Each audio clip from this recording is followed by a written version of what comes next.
Oi, amigo investidor, meu nome é Daniel. Hoje a gente vai falar sobre o REC-R11, né? O fundo aí de recebíveis da REC.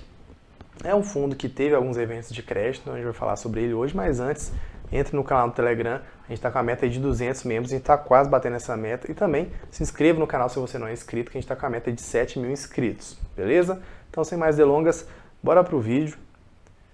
Inicialmente, eu gosto de olhar sempre a rentabilidade de longo prazo dos fundos. É interessante a gente pegar esses fundos que têm um histórico um pouco maior, porque a gente consegue aí analisar, digamos assim, o histórico da gestão. Rentabilidade passada é garantia de rentabilidade futura? Não, você já sabe, né? Então, isso aí a gente sabe que ninguém tem uma bola de cristal. Mas a gente olha aí, o passado para a gente ver como que está a performance da gestão e a gente vê que ela vem performando acima do IFIX, o que é positivo, já que o IFIX é um bom índice, é o índice neutro de mercado e é um bom índice. Inclusive, eu sempre falo que eu prefiro o IFIX ao IBOV. Menos volátil, rentabiliza melhor, menos concentrado. Então, é um índice bem interessante e quando você performa acima desse índice, então é um bom sinal, na minha opinião. Entretanto, contudo, todavia, a gente vê aí que nos últimos 6 meses o REC veio sofrendo, as cotas vêm sendo amassadas mesmo. Nada novo sobre o horizonte, a gente vê que várias cotas de vários fundos imobiliários também sofreram, o valor da cota no mercado secundário de vários fundos sofreu, então nada de novo sobre o horizonte. Claro, alguns fundos sofreram menos ou mais do que outros, a depender do seu risco, a depender da visão que o mercado tem para esse fundo também, normal, mas é interessante a gente comparar que em relação às ações, as volatilidades dos fundos imobiliários são menores do que as ações, ou seja, os riscos dos fundos imobiliários são menores do que os riscos das ações. Ainda assim, a gente vê que é um fundo aí que está aí com um certo desconto. A gente pode olhar, inclusive, lá no Funds Explorer, a gente vê que está um preço sobre valor patrimonial de 0,87. E o que acontece aqui? É isso, quando tem uma abertura da curva de juros, o mercado precifica isso, ou seja, os fundos imobiliários são mais seguros do que as ações, mas são mais arriscados do que os títulos públicos, que o mercado considera como um título livre de risco, apesar disso não existir, não existe nenhum ativo livre de risco, mas o mercado considera como se fosse aí o risco zero, entre aspas, Então se precifica a partir disso. E aí as cotas dos fundos sofrem também, tá bom? E não apenas isso, quando a gente analisa em relação às questões da própria estrutura do fundo, em questões macroeconômicas, inflação, etc. e tal, a gente vê que o fundo também vai ter aí uma precificação para baixo. A gente vai conversar daqui a pouquinho.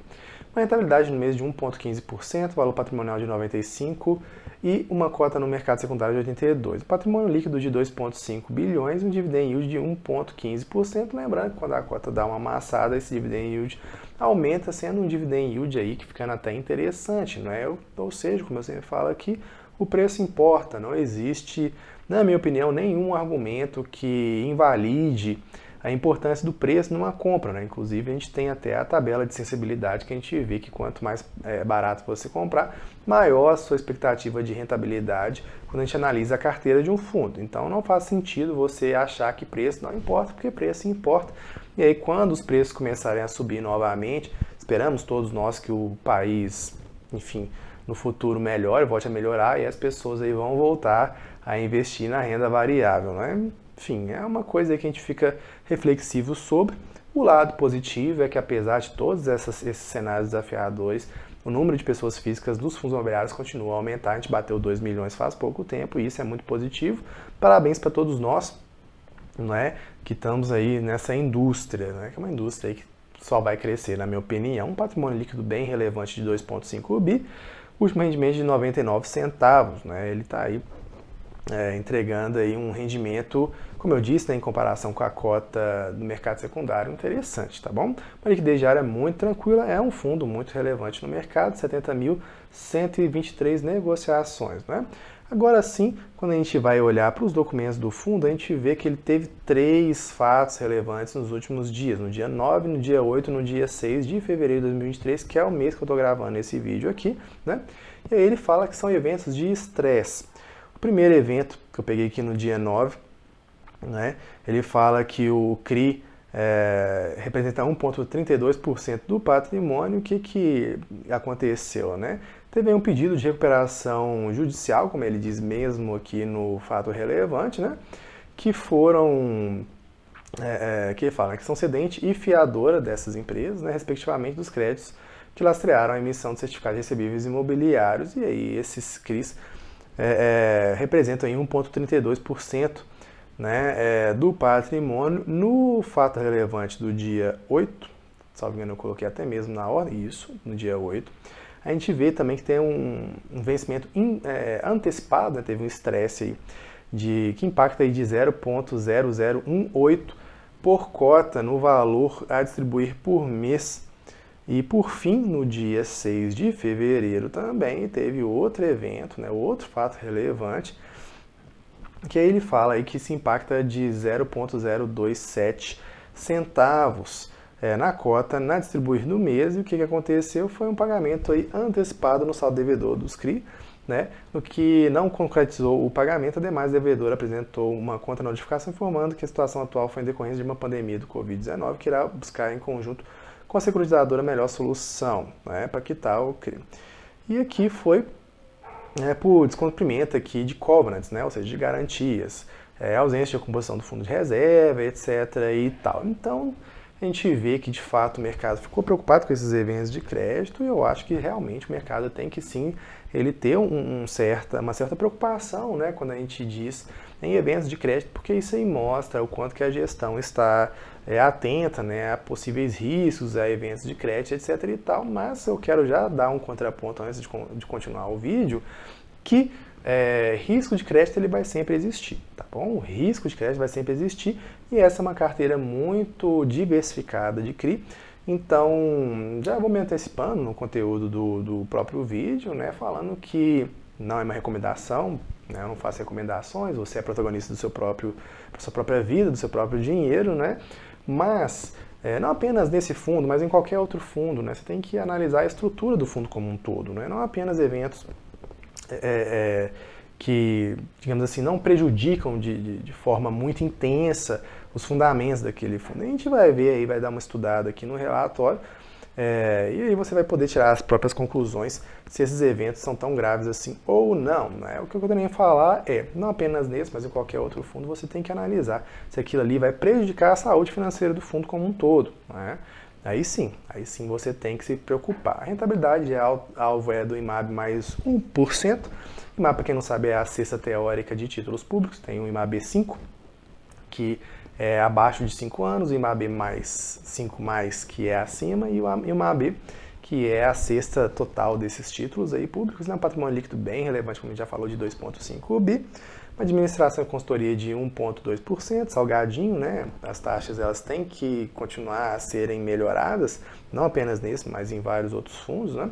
Número de cotistas bem relevante, né? Quase 10% de todo o mercado, 183.801. Não é à toa aí que esse é um fundo que tem bastante visibilidade. O resultado aí nos últimos 12 meses, desde o IPO, no acumulado dos 12 meses, a distribuição de rendimentos do fundo corresponde a 2,4% ao ano, o equivalente aí a 97% do CDI. Eu sempre falo aqui, né? Bater o CDI não é fácil. Após a dedução do imposto de renda, o tributo que incide sobre os rendimentos decorrentes de aplicações financeiras, o rendimento do fundo passa a 114% do CDI. Olha aí, né? O quanto que impacta um tributo no nosso rendimento, nos nossos investimentos, né? Então, quando a gente faz o gross up, que eu sempre falo, né, que é passar uma régua entre fazer esse, né, equilibrar, digamos assim, os ativos que pagam tributo daqueles que não, a gente vê que dá uma subida aí muito relevante na rentabilidade, né? Você passa de 97% do CDI para 114% do CDI, né? Ou seja, aí você pega aí um percentual bem relevante por causa de tributação, né? Resultado do mês em 14 de fevereiro de 2023, referente ao resultado do mês de janeiro, o fundo distribuirá 26 milhões, que dá aí 99 centavos por cota, que dá aí um yield nessa cota atual. Mais uma vez, vou sempre repetir, vou envelhecer repetindo isso, o preço importa, né? O fundo encerrou o mês com 96% dos seus recursos alocados, distribuídos em 94 operações de CRI e 3 fundos de investimento imobiliário. Neste momento, não há previsão para uma nova oferta e captação do fundo do REC, né? Lembrando que ele já fez algumas emissões aí ao longo da sua existência, né? Aqui ele fala de algumas alocações. Aí ele fala, né, o CRI MRV, né, e desde 79 no mercado imobiliário, estou nos segmentos de imóveis para classe média, né? Enfim, a MRV enfim, né, dispensa aí apresentações. Né? O CRI foi emitido pela True Securitizadora e o volume adquirido foi aí de 10 milhões. Isso é muito interessante, né? Quando a gente pega esses fundos muito robustos, assim, com muita musculatura, você pega aí um CRI que para uma pessoa física seria quase que, né, assim, impeditivo de entrar num valor desse, e para esse fundo com 2,5 bilhões, isso aí representa bem pequeno aí, percentual do patrimônio desse fundo, né? Uma taxa bem interessante de aquisição de CDI mais 3% ao ano, com CDI nas alturas desse jeito, né? Então realmente fica aí bem interessante, pelo menos no curto médio prazo. A gente imagina que a taxa Selic continue pelo menos ali de 13% a 12%, né? A gente está vendo umas conversas aí, na minha opinião, até um pouco preocupantes, para se aumentar um pouco a meta da inflação, mas sem diminuir os gastos públicos, e aí é meio que você, fazendo uma analogia, querer ter uma barriga de tanquinho comendo mal todos os dias, fast food todos os dias, né? E a gente sabe que não funciona assim na economia, então a gente se preocupa, mas, enfim, vamos esperar pelo melhor, claro, mas a gente espera aí, o mercado pelo menos espera aí, que a taxa Selic fique entre 13% e 12% nos próximos anos, tá bom? Ele fala aqui também de algumas outras aquisições, de 4 milhões, essa aqui, de IPCA mais 8%, uma boa taxa, né? Enfim. Então, interessante a gente acompanhar essas movimentações, eu sempre falo, não é? Mas é interessante que esses fundos com mais musculatura, eles têm uma diversificação muito maior. E aqui ele fala também de liquidações de 13 milhões, e aqui de 150 mil reais, né? Muito interessante esses fundos ganhando escala, né? Eu fico muito feliz de ver a indústria evoluindo e ganhando aí, né, mais relevância, mais robustez. Aqui a gente vê aqui alguns gráficos, isso aqui é muito interessante a gente ver nesses fundos mais robustos, porque a gente tem uma visão um pouco mais geral, né? Então a gente vê que valores por ativo tem 2,4 bi em CRI, né? Um patrimônio líquido que vem aí, de certa forma, aumentando. Uma alocação em ativos também quase que 100%, o gestor mesmo já falou isso, e a distribuição, como ele mostra aqui, né, 94% em CRIs. Pequena posição aqui, eu vou até aumentar aqui para ver, para você poder ver, né, uma pequena posição aqui em FIIs, né, e alguns cotas de fundos de investimento com liquidez diária. Então aí, para quem gosta de um fundo que não tenha grandes alocações em FIIs, a gente já até falou sobre alguns deles aqui no canal, como o IRDM e o CPTS, né, que eles têm umas alocações aí um pouco maiores em FIIs. Para quem não gosta desse tipo de investimento aí, né, fica aí um produto que talvez se adeque mais. Agora, se você gosta de gestões um pouco mais ativas, que fazem mais giro com ganho de capital, por exemplo, quando o mercado está subindo, né, por meio de outras coisas de fundos imobiliários, aí talvez esse produto não seja para você. Então é tudo, como eu sempre falo, é uma questão de perspectiva. Não existe produto perfeito, até mesmo porque você vai ter que olhar a estratégia e o perfil de cada investidor. E é isso. Um ponto positivo aqui desse fundo que a gente vê, né, o quanto que esse é um fundo diversificado. E a LTV, para quem não sabe o que é LTV, é loan to value, né? Ou seja, é o percentual que a garantia tem em relação àquela dívida. Vamos dar em exemplos práticos aqui. Vamos supor que você tem uma dívida de 10 milhões, uma garantia de 20 milhões, quanto que é o LTV? 50, não é? 50%. Então, quanto menor, melhor. A gente vê que tem uma média de LTV aqui bem interessante. Alguns a gente vê com atenção um pouco maior de 50%, né? 75%, 64%. A gente vê que o percentual do ativo, né, ele é muito diversificado no fundo. Então, isso dá uma segurança maior para o cotista. É como eu disse, né, os eventos de crédito eles são importantes de serem analisados? Sim, ponto. Né, porque a gente mostra aí a atenção que a gestão está tendo aí para aqueles créditos, né, para aqueles fluxos financeiros. Entretanto, contudo, todavia, o risco de crédito, como eu sempre falo, ele sempre existe. Ponto. Então, a gente tem que analisar o quanto que a gestão, ou como que a gestão vai lidar com aquele risco de crédito. E se tiver algum estresse, como que ela vai resolver aquele estresse em uma carteira aí diversificada, né, com aqui mais de 90 ativos. Né? Então, enfim, não é algo que, na minha opinião, seja algo que vá contra a saúde estrutural do fundo, né, a saúde financeira estrutural do fundo, de forma alguma. A gente vê aqui que ele já fala um pouco mais do portfólio, algumas garantias, etc. e tal. Né, se você quiser ler um por um, enfim. É interessante para você aprender, né? Mas esses fundos que crescem muito, assim, 90 ativos, né? Não sei se vale a pena você entrar no termo de securitização de cada CRI, etc e tal, né? Não sei, né? Enfim. Na minha opinião, não faz tanto sentido, até mesmo porque a maioria dos investidores vão ser médicos, advogados, engenheiros, servidores públicos, etc e tal. Enfim.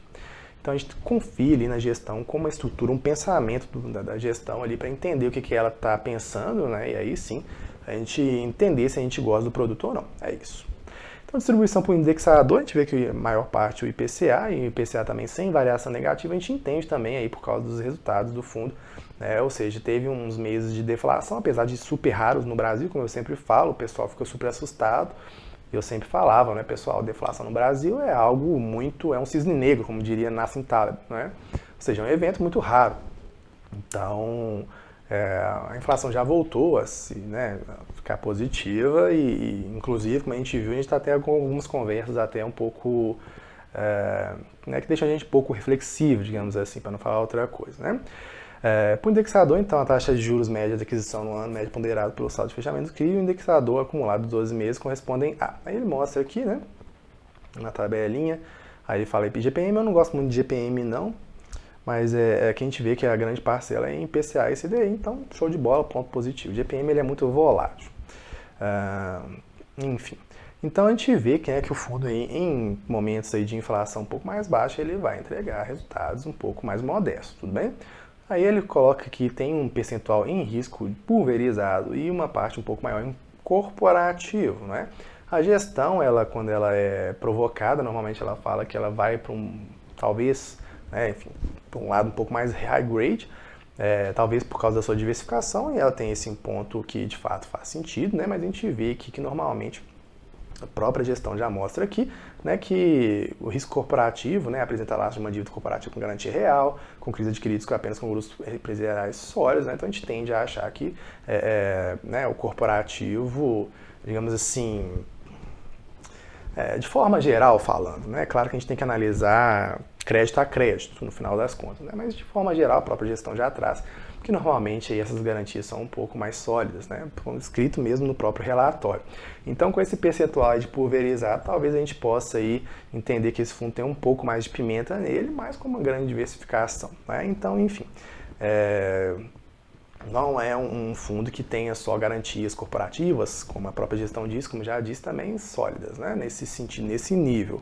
Mais uma vez, é importante estudar o crédito a crédito, etc e tal, mas enfim, na média a gente pode refletir assim. Aqui ele fala, né, inclusive, loteamento aqui 20%, né, ou seja, loteamentos em corporação são de fato investimentos um pouco mais arriscados, mesmo por natureza, como a gente acompanha, né. Aqui ele fala, né, segmento do devedor do cedente. E lembrando que tem sempre o risco de crédito, ainda mais com juros tão altos, enfim, PCA também, por aí vai. Sempre tem um outro lado da ponta que as pessoas esquecem disso, né? Mas a gente tem que sempre olhar. É um fundo que tem uma diversificação por securitizador, isso é interessante, né? Porque, mais uma vez, questões de perspectiva, né? Se por um lado você tem ali um vínculo um pouco mais forte com uma só, você tem algumas vantagens. Você tem uma diversificação de securitizador, quando você tem algum estresse com algumas securitizadoras, você tem essa garantia a mais, essa segurança a mais, né? Distribuição geográfica também é interessante, né? Apesar de ser crédito, a gente vê que aí está bem diversificada aí ao redor do país. Isso aqui eu sinto falta em alguns fundos, não, de trazer isso, né? De trazer esse tipo de informação aqui. Enfim. E aqui ele fala, né, do DRE, ele fala que de fato as receitas são por CRI, né? E o importante aqui é a gente analisar a saúde financeira do fundo como um todo, e como ele mesmo trouxe já lá nos fatos relevantes, enfim, né, aqueles eventos de estresse ali, eles representam um percentual pequeno em relação à saúde e à entrega que o fundo vai trazer, né. E aqui ele fala sobre o regime de competência, né? A gente fala algumas vezes aqui em alguns vídeos do canal, a diferença entre regime, competência e caixa. E aqui ele fala, por exemplo, né? As despesas e receitas são registradas no ato, né? Na data do fato gerador, não importando quando ocorrerá o pagamento ou recebimento. Em um CRI, considera essa totalidade das receitas advindas de juros e atualização monetária, assim como ajuste a valor de mercado e eventual apropriação, ou ágio ou deságio de um CRI adquirido ou vendido. O regime caixa considera as receitas e despesas apenas no momento que ocorre a transação financeira, né, e os rendimentos dos CRIs referem aos rendimentos consolidados que incidem sobre os CRIs. Né. É interessante que ele mostra aqui, mostra, né, faz uma teoria aqui e separa, né, lucro líquido, regime e competência, e por caixa a gente vê aqui, né, que está aí com a diferença e por causa da definição. Interessante, né, eu gosto dos relatórios que trazem uma definição para quem está chegando agora.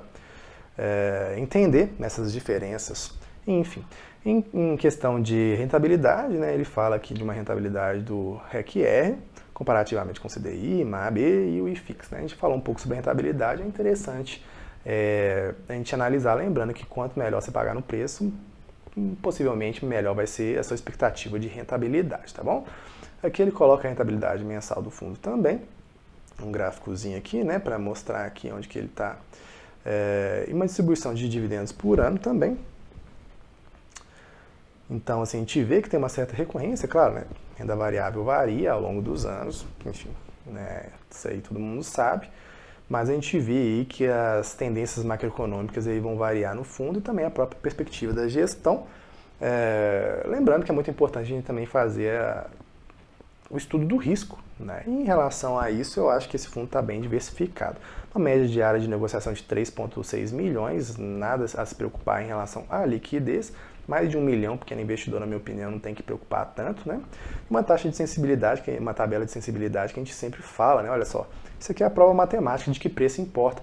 No preço que você está pagando atualmente, você vai pegar aí uma expectativa de IPCA mais 9,23%. Se você pagasse ali mais próximo da cota patrimonial, você pegaria IPCA mais 7,87%. É um ganho aí substancial, né, que, enfim, ou seja, né, interessante, especialmente em fundos de crédito, você pagar bons preços, pegar bons ativos a preços ruins, muito provavelmente você fazer um mau negócio. Né? Por fim, ele fala processo de investimento do fundo, análise, etc. e tal. Também vale a pena você dar uma olhadinha caso você tenha curiosidade. No mais, é isso, né? Espero que tenha gostado do vídeo. Deixa eu voltar aqui para o início, show de bola. Espero que tenha gostado do vídeo. Se você gosta desse tipo de assunto, né? FIIs, FIAGs, FINFAs, já entra aqui no grupo Telegram, onde eu e o Bernardo estamos lá trocando uma ideia, batendo um papo com, né, pessoas que também estão interessadas no mesmo tipo de investimento. Beleza? Até o próximo vídeo. Tchau, tchau.